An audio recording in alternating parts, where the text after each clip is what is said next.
অনেকে মনে করেন ভারত বড় দেশ, আমাদের ঘিরা আছে, হুরে বাবা, হ্যাঁ আমাদের খায়া ফেলবে।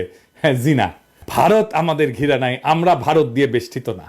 ভারত বরং চারিদিকে শত্রু রাষ্ট্র দিয়ে বেষ্টিত।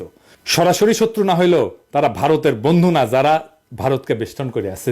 ম্যাপটা খুলে দেখেন, একদিকে পাকিস্তান, চীন, নেপাল, বাংলাদেশ, আর ওইদিকে মায়ানমারের গণতন্ত্রকামীরা জিতে গেলে ওরা বাম্বু দেবে ইন্ডিয়াকে সকাল বিকাল। ইন্ডিয়াকে ঘিরে ফেলা হয়েছে চারিদিক থেকে, চারিদিকে ওর হোস্টাইল টেরিটরি। আর আমরা তিস্তার চায়নাকে ডাইকে না চিকেন নেক চাইপা ধরবো। 15 বছর ফ্যাসিবাদের ঘানি টানাইছে ইন্ডিয়া, এইটার মূল্য ইন্ডিয়াকে চুকাইতে হবে কড়ায় গন্ডায় আগামী 50 বছর ধইরা। একটা কবিতা ছিল, মুক্তিযুদ্ধের সময় লেখা হয়েছিল, সেই কবিতা আমরা আবার পড়ব। তুমি আমার আকাশ থেকে সরাও তোমার ছায়া, তুমি বাংলা ছাড়ো। তুমি আমার বাতাস থেকে মোছো তোমার ধুলা, তুমি বাংলা ছাড়ো। তুমি আমার জলস্থলের মাদুর থেকে নামো, তুমি বাংলা ছাড়ো।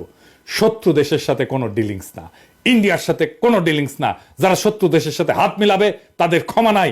ইনকিলাব জিন্দাবাদ।